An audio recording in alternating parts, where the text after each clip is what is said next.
John Travolta, the man who made the world dance, who flew higher than most ever dream, who captured hearts across generations, has lived a life that Hollywood itself could not script. At 71, he stands as one of the most recognizable faces on earth, a two-time Academy Award nominee whose career has spanned 5 decades of triumphs that made millions smile.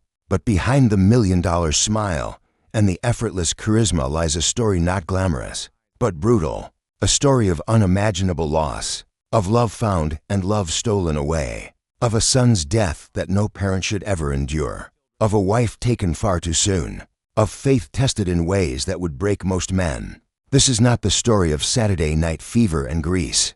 This is the story of what happened when the music stopped. If John Travolta has ever made you believe in second chances, hit like as tribute to his resilience. This is the story of a boy from New Jersey who conquered the world, only to have that world take from him the people he loved most. A story of grief so profound it would destroy lesser souls. And somehow, impossibly, a story of survival. John Joseph Travolta entered this world on February 18, 1954, in Englewood, New Jersey, the youngest of 6 children. Born not into privilege, but into struggle, his mother, Helen Cecilia, was an actress and singer who never quite made it. His father, Salvatore Travolta, a semi-professional football player turned tire salesman. The family was marked not by celebration, but by constant financial pressure, by dreams deferred, by the weight of mouths to feed and bills that never stopped coming. The beginning was not glamorous, but working class. Englewood was no Hollywood. The Travolta home was filled with love, yes, but also with the tension that poverty brings, with the knowledge that every dollar mattered, that success was not guaranteed, that fame was something that happened to other people. Young John watched his mother perform in community theater, watched her light up on stage, watched her come home exhausted, still needing to cook dinner, still needing to be a mother to 6 children. He saw what it meant to love performance. He also saw what it meant to sacrifice everything for an art that might never pay back. At 16, John Travolta made a decision that would define his life. He dropped out of Dwight Morrow High School, left New Jersey, moved to New York City with $100 in his pocket, and dreams that weighed more than any bank account could hold. The years that followed were brutal. Audition after audition, rejection after rejection. He slept on friends' couches, worked odd jobs, questioned whether his mother's dreams had become his curse, whether he was destined to repeat her pattern, talented, hungry, but ultimately unfulfilled. Then came 1975. Welcome Back. Cotter changed everything. The role of Vinnie Barbarino made John Travolta, 21, a household name overnight. Suddenly the struggling actor from New Jersey was earning $2,000 per episode. Suddenly teenage girls knew his name. Suddenly Hollywood was calling. But John was not satisfied. He wanted more. He wanted to be not just a television star, but a movie star. He wanted to prove he was not just a pretty face with good timing, but a serious actor who could carry a film.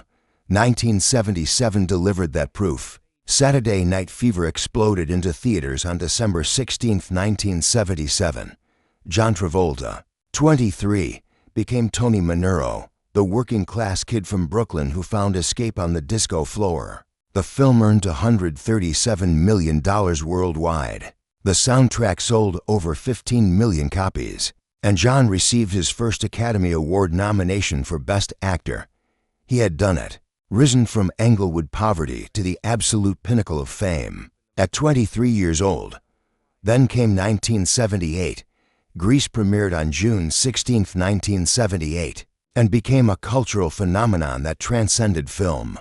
John Travolta as Danny Zuko, singing and dancing alongside Olivia Newton-John. The film earned $396 million worldwide, becoming the highest-grossing musical in cinema history at that time. By 1978, John Travolta, 24, was the biggest star in the world. Magazines couldn't print his face fast enough. His asking price per film climbed to $1 million. He was living the dream his mother had chased but never caught. Success brought everything except peace. The 1980s became a nightmare of professional humiliation. Staying Alive in 1983 was savaged by critics. Two of a Kind flopped. Perfect failed.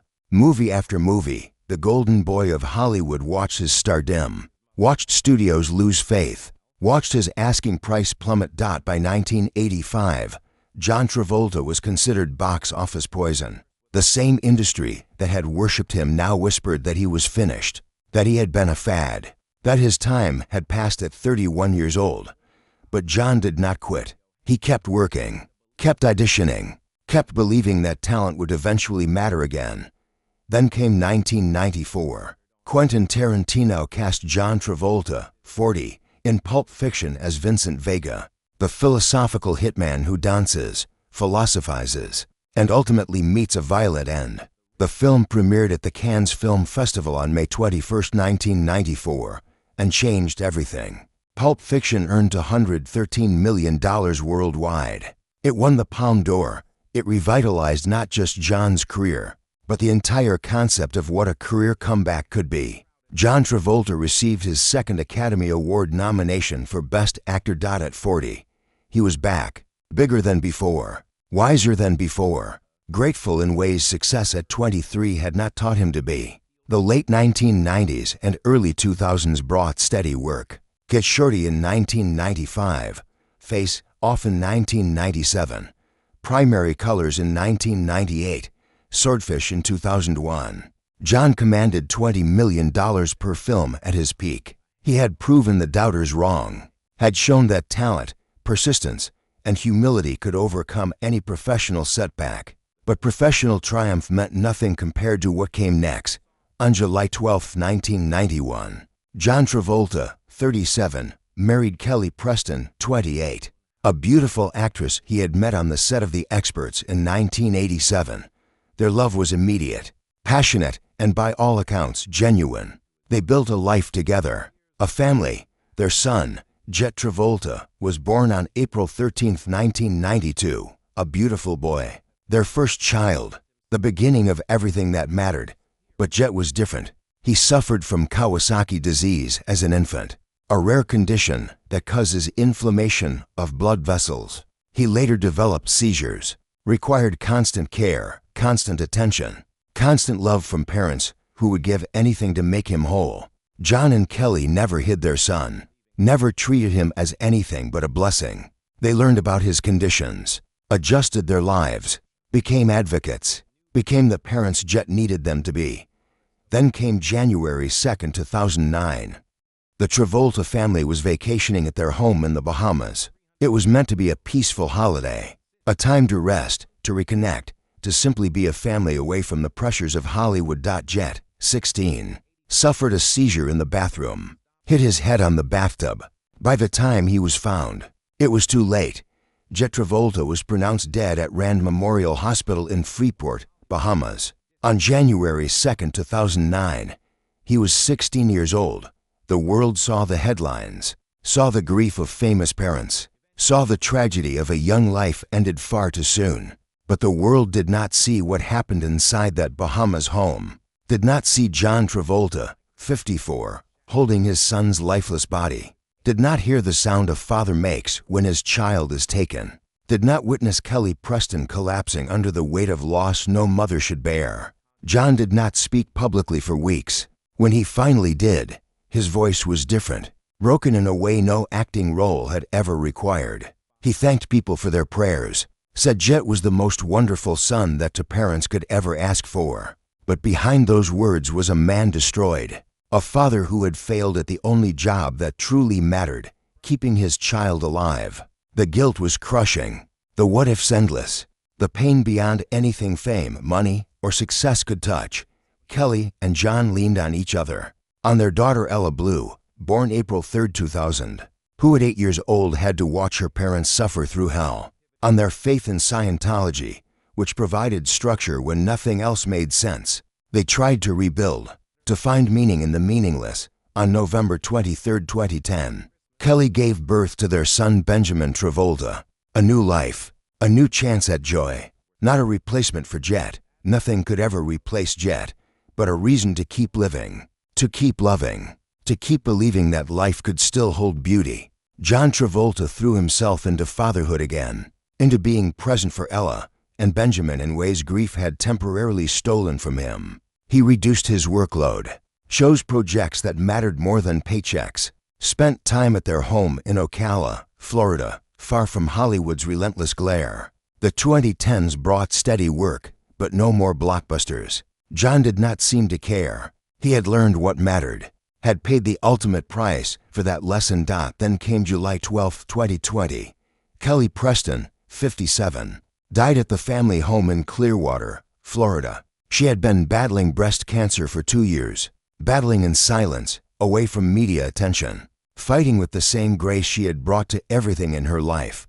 John had known, had watched the woman he had loved for 29 years slowly fade, had held her hand through treatments that offered hope and then stole it away, had promised her he would be strong for their children. On July 13, 2020, John Travolta, 66, posted a message on Instagram. "It is with a very heavy heart that I inform you that my beautiful wife Kelly has lost her 2-year battle with breast cancer. She fought a courageous fight with the love and support of so many, yet had been taken suddenly, without warning, without the chance to say goodbye. Kelly had been taken slowly, with every moment a reminder of what was coming." John had now lost both his son and his wife, had buried 2 of the people he loved most. The pain was different this time. Not the shocking brutality of Jet's death, but the slow, crushing weight of watching love die by degrees, of knowing the end was coming and being powerless to stop it. For months, John disappeared from public life, stayed home in Florida with Ella, 20, and Benjamin, 9.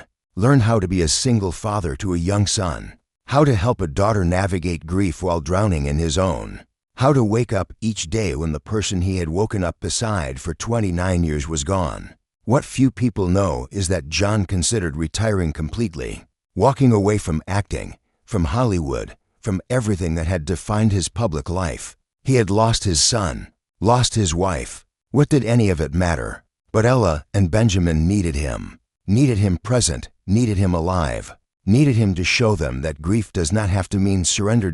At 71, John Travolta lives quietly in Florida. His net worth is estimated at $250 million, accumulated across a career spanning 5 decades. He owns homes in Ocala, Florida, Clearwater, Florida, and Maine. He is a certified pilot who owns several aircraft, including a Boeing 707 that he personally flies. He has not remarried, has said publicly he does not expect to ever love that way again. That Kelly was his person, and you do not get 2 of those in one lifetime.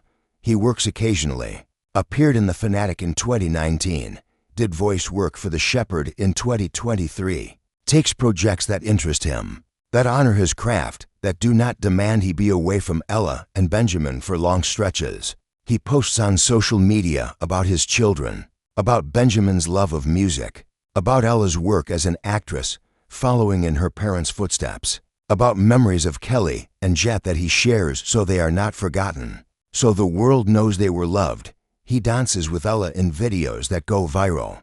The same man who made the world dance in 1977 now dancing with his daughter, in a Florida living room. The moves are slower now, the grief visible, but the love undeniable. He speaks about Scientology less publicly than before, focusing instead on universal messages of family, love, and survival. He has become an advocate for grief counseling, though he rarely discusses it directly. His presence alone, the fact that he is still here, still trying, still loving his children, speaks louder than any interview could. John has said that what gets him through is knowing Kelly would want him to live, would want him to be the father Jet never got to grow old with, would want him to show Ella and Benjamin that love survives death, that family survives tragedy, that you can lose everything and still choose to keep going, not because it is easy, but because the people you have loved deserve that tribute. At 71, John Travolta stands as proof that fame means nothing when grief comes calling, that all the money in Hollywood cannot buy back a single moment with those we have lost, that strength is not measured in blockbusters or Academy Award nominations, but in waking up each morning when your son is dead and your wife is gone, and choosing to live anyway. From Englewood, New Jersey to Saturday Night Fever, from professional ruin to Pulp Fiction resurrection, from Jet's death to Kelly's death to somehow still standing.